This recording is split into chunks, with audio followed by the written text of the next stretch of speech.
Today I'm with Derek Leggett, CIO of AMC Theatres. Derek, welcome. Thanks, Matt. Good to be here. I guess to get us started, tell us a little bit about yourself. You've been at AMC for 20 years. Yes, 20 years in June, or last day of June of this year. And it's been a journey. I think when we started, when I started, we had maybe around 170, 180 theaters. Today, we're the largest movie theater company in the world. So we have about over 900 movie theaters, I think, across the world, and over 550, 560 in the U.S. When I started at AMC, we didn't sell tickets on our website and didn't have a mobile app at all. So today we're the largest movie theater ticketing site in the world, and run a vast majority of our tickets through our website and mobile apps today. One of the largest and most active loyalty programs in the United States as well for movie theater companies, and it's been a big change. Technology's gone from being a kind of a sideshow to being the center of almost everything we do at AMC. And as part of that, most people wouldn't think of you guys as a technology company, but we've all heard this saying before that like almost every company is a technology company anymore. Yeah. So I guess give us, you mentioned it before, but give us some more examples of how much technology there is behind the scenes that people don't think of, right? Like we know there's a big on sale for a big movie or, a big production that you guys are helping do, but behind the scenes, you guys are scrambling, trying to keep the hamsters on the servers going and making sure everything doesn't melt down and all the tickets get sold. And yeah, I mean, it is true that almost every initiative that we have, especially when it comes to customer-facing initiatives, is very, very much a tech-centric project. So if you think about our loyalty program, every year we're doing something to enhance the loyalty program. So we added the popcorn subscription now, where you can buy an annual subscription for popcorn. We have our A-list program. We've got our normal loyalty program that has multiple tiers, including now an earned tier. Again, without technology, none of that functions. There's a centralized platform. We have a partnership with Kobe, but also a lot of the things we do are customer facing. So, we get to work on it while we're here, but then we go to the movie theaters with our friends and we actually use the apps and the websites, and we have friends who care about it. I'm using it every week myself. You use it a lot. You're a big user of the product. And, one of the things I always tell my team is, look, you can work anywhere and do cool tech. It is completely different working at AMC Theaters. Everybody wants to know about it. They interact with it. Most people have very strong opinions, positive or negative about the products. And so, it makes it a really enjoyable place to work. I love your guys' focus on the customer experience. You guys have a great product that is easier to talk to customers and get them excited about coming to the movies and getting their feedback and experience. I love how you're talking about dividing things up by product, and having a very, very strong product focus. How is AI changing what you guys are doing though? How is that helping you accelerate within these teams and changing the dynamic of that? I think if anyone tells you they figured out the AI story, they're lying. We are all trying to figure it out. We're all trying to figure it out. Having said that, starting this year, really late last year, but this year, we're also doing an AI first initiative. And part of what we're doing with this AI first initiative is, one, we're making sure we have the right skills and we have the right governance to actually prioritize things. Because if you look at the demand that's coming from AI driven initiatives and requests, it's crazy. We did an initial poll of people in the company and saying, hey, what do you want to do with AI in the next year? And we got back like 60 things. We want to do all of these and we want to do them all in the next 6 months. It's like, well, that's not going to happen. We don't have the money. We don't have the prioritization. And if we did those instead of some of these other things that we're working on, we'd actually be eroding our profit and our EBITDA, which is the opposite of what we want to do. And so a big part of what we're doing is skilling the workforce up, not just in IT, but also across all of our partners. So it's something we're doing with Full Scale as well. And then across all of our non-IT business units. So everybody's speaking the same language. They're AI literate. They know how to use AI platforms. And then from there saying, okay, now where do we get the highest value? Another one is coding inside of AI or inside of IT. We've seen, we have people now who never just start coding. They start with vibe coding. Mm-hmm. They get the output from that, and then they use it from there. And the reason I say it's low hanging fruit is 2 years ago it was almost worthless. We were using all the different models. We would have code come out. The code was complete crap, unusable. Now you've got context servers. You've got a lot more ability to mold and say, I want to use this part of the GitHub repository, but I don't want to use this. There's a lot more context for what you've coded. And what we're seeing now is we have developers who don't want to code at all. They want to start with what comes out of the vibe coding and then modify it, make sure it has good quality, make sure they can operationalize and scale it. And that's their focus. How do you see AI changing how you guys work and the skills that you need? Mm-hmm. From my perspective, at full scale, we have over 300 software engineers that work for us, and we're working very hard to upskill all of them on how to use AI. And I think the challenge that we see that I'd love to hear you speak about is if we can write code twice as fast, that means we need to make decisions twice as fast. And that's a whole different problem, especially for a larger company like you guys. How do we make decisions quicker? How do we iterate quicker? Is maybe is a whole different problem. Yeah, I would like to think we've actually done maybe a better than average job on that. In that we made two, I would say, structural changes to how we make decisions and how we fund those decisions. The first is I talked about 5 years when I took over this role. It was you would spend 3 months budgeting. How every company used to do it. God, it's horrible. And here's 175 projects. Let's get everyone in a room for 2 months and figure out what every one of these projects is going to cost. Because they're so slow, right. They're so expensive, and they're never accurate. And you get and then you change priorities. So we did two changes that we've continued iterating on. The first is we moved to much more of a capacity-based budget, okay, where we say, look, this is what IT has is its initial baseline budget. Here's how much we're going to spend on things like cybersecurity, lifecycle maintenance, which we also didn't used to do 5 years ago. We had equipment that was being replaced every 20 to 30 years. IT equipment doesn't last that long. And then here's what you can use for things like customer delivery, internal applications. And we would iterate through that kind of quarterly. Now what we've done in the last year and a half is we've moved to a monthly model where we meet with the executive committee. And this sounds crazy, but every single month we evaluate all the requests from the company and we decide literally on a monthly basis. And sometimes we'll make decision intra-month on what we're going to do going forward as the company and the industry have changed.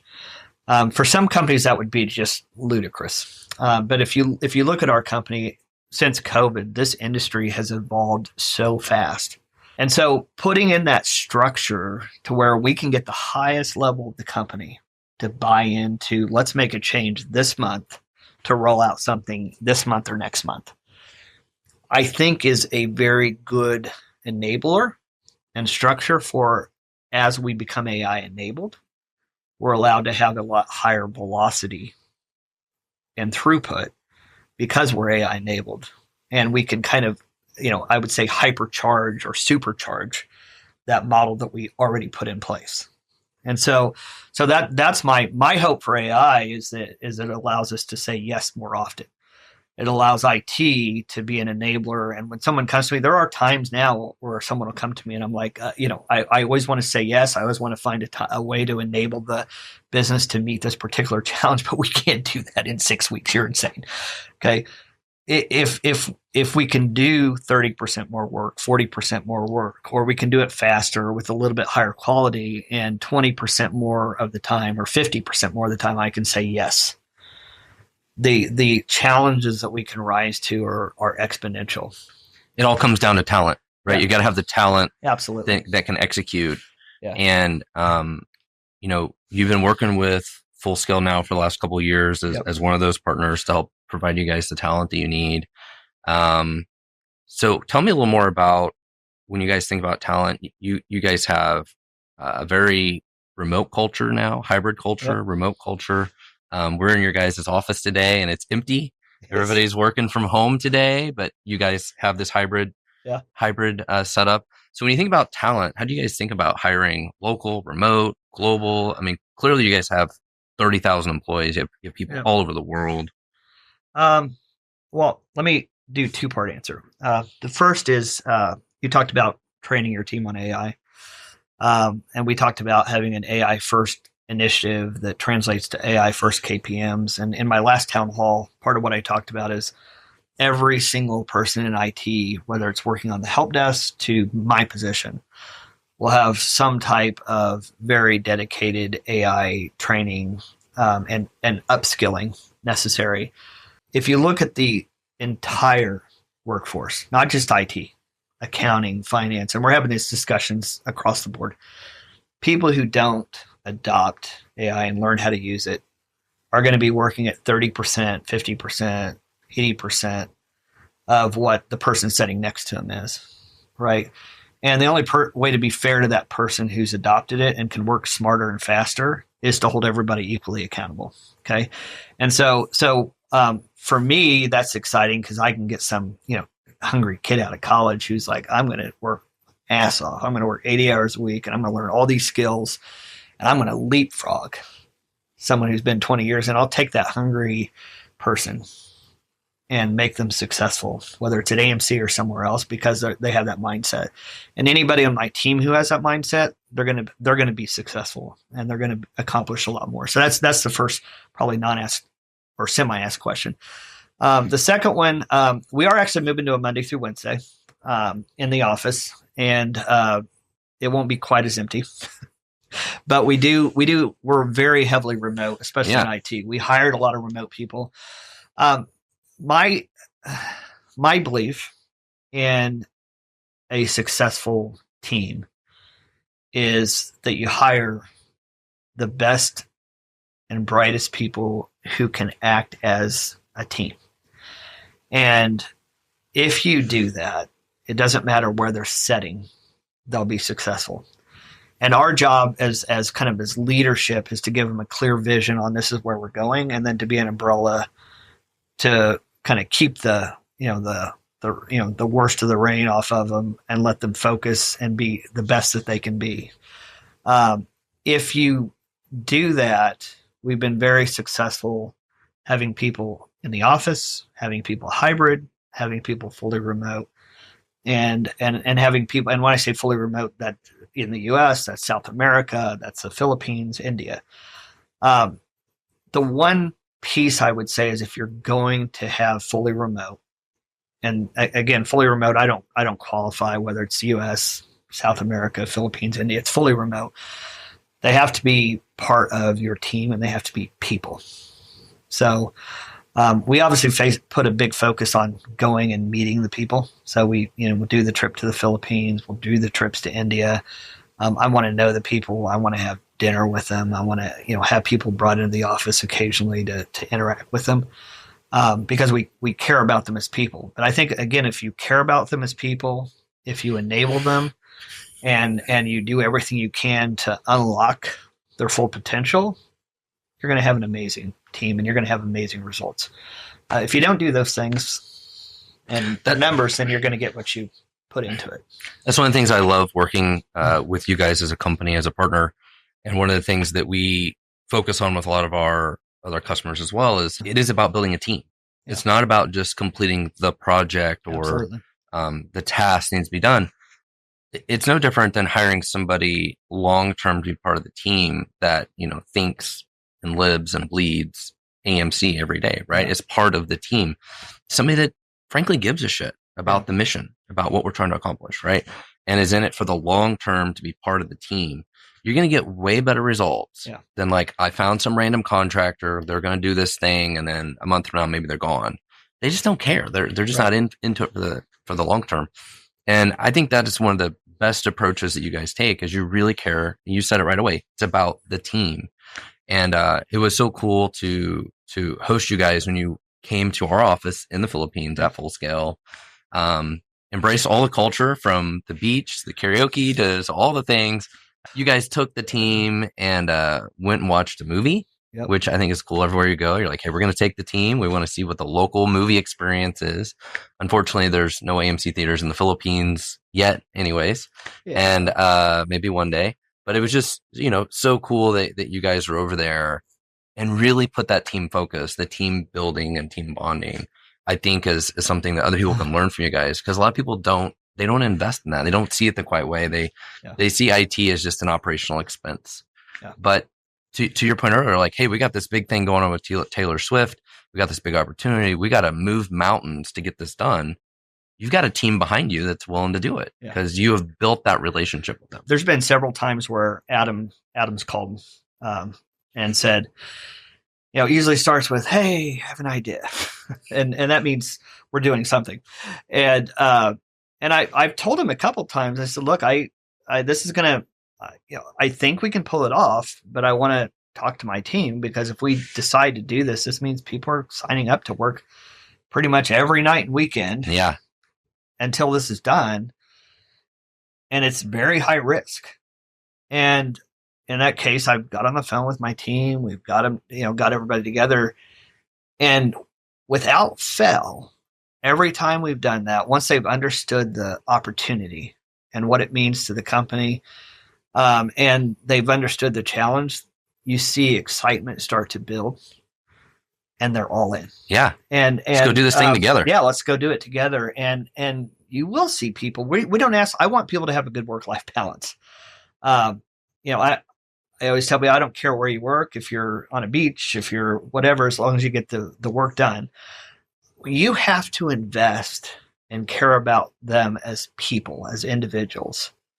If you then expect them to be given a challenge to say, hey, for the next 6 weeks, we're going to have to work like almost every night and weekend, give up personal time, give up holiday, give up whatever it requires giving up for this one goal, like Taylor Swift, and expect them to not just do it, but be excited about doing it, to feel like they're part of something greater than just coming in and writing code. Okay. And I think, again, having that mindset, whether it's here, whether it's with the team in the Philippines, is absolutely critical to getting as much out of the team as we do currently today. You hit on something that I think that's really important and was a big focus of my book, the Product Driven book, is for most software engineers, they feel like they're working on an assembly line. They're just like, here's the task, go do the work. But what they really need, and most people yearn for, is a purpose. Yeah. Why am I doing this thing? Why does it matter? Right. And I love the culture that you guys have created, because not only you're focused on the team part of it, but why it matters. But as you said, like making sure that they have a purpose, they understand like, why are you doing this? And I think a lot of people can learn from your guys' approach to this because it really matters. I'm not just checking a checkbox and writing some code. Like I actually care about what we're doing. One of my favorite stories or examples, we had a app that was written in Xamarin, and when we wrote it, it served us well. We did it for a reason, but it did not scale. We had outgrown Xamarin, and we had some developers who wanted to rewrite it in Flutter.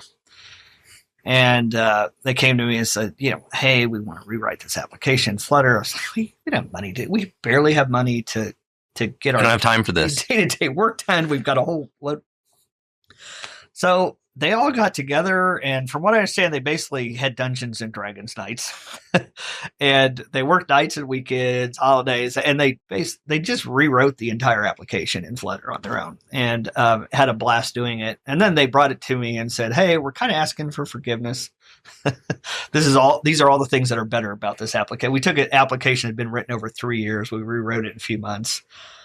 Can we get it?" So I took it to Sean and Adam, and I said, "Look, this is crazy, but this is all the things it does for us.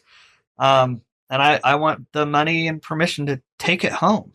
And they looked at me like I was insane.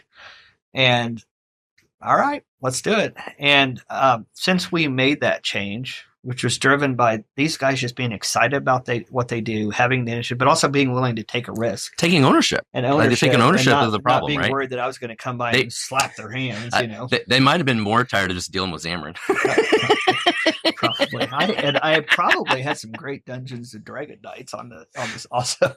They're like, we'd rather work more to replace this thing than to keep supporting. Exactly. But we got permission, and it has been an enormous benefit to us. Yeah. And so I'll take a team like that, whether they're remote, Philippines, India, whatever. I'll take a team like that any day of the week over a team that feels like they have to be order takers, and the only thing they can do is come into work and do their 1,000 lines of code for the day with 95% efficiency and quality, or we're going to kill them. I'll take the first option over that any day of the week. People that care, right? Yeah. They have a purpose. They want to do more. Right. So you guys have clearly hired people all over the world. As you mentioned, you have teams in India, South America. Was there anything specific when you started working with us a couple of years ago with the Philippines? Was there a specific problem you were trying to solve, or a specific reason that you were attracted to Full Scale in the Philippines too? When you started Full Scale, you made a decision to hire people that I've had very good, opportunities with in the past, and I trust. And so I think for any long-term staffing relationship to evolve into a partnership, you have to start with trust. It's all about trust. Okay, you have to lead with trust through the process, and you have to adjust with trust when things go wrong. Because at the end of the day, something's going to go wrong. So being able to go to somebody who I knew I had worked with and known for 25 years, and in the 25 years, they were always willing to give me the good news, the bad news bluntly, was a huge bonus for Full Scale. And then Full Scale being willing to say, hey, we're willing to let you take we'll take a risk. We'll co-invest. We'll let you try out the resources in the Philippines and see how it works. And then those resources in the Philippines almost instantly becoming, I would say, team members, but almost like family with some of our team. Like they really bonded. They're really, really great people. They're really skilled. And when I was walking around the office, I would hear people talk about, well, I really like these people. I really, really, we bonded with them. They're doing great work. It's high quality, but they're also just really good people. Yeah. That extended that trust past that initial account management team. And then we went to the Philippines, and it grew even further because now they've had dinner together, they've gone to karaoke together, they talk about it all the time. Yeah. They're on the phone with each other, and they're coworkers, but they're also friends. And so the fact that they're removed by what's the hour difference between us and the Philippines? It's 13 to 14 time zones, but our team shifts their work schedule right to make it have more overlap with the US counterparts. Yeah. And we really don't see, we don't see that friction, but also we, like you'll hear excitement about, we got this person in the Philippines and they've done this great work. And they're talking about them as part, just part of their team. Okay. And I would say another secret success, you advertise it, it's not so secret. But one of the other elements to success with Full Scale is that a lot of times, and we see this a lot in India as an example, and again, we have great teams there, or nearshore.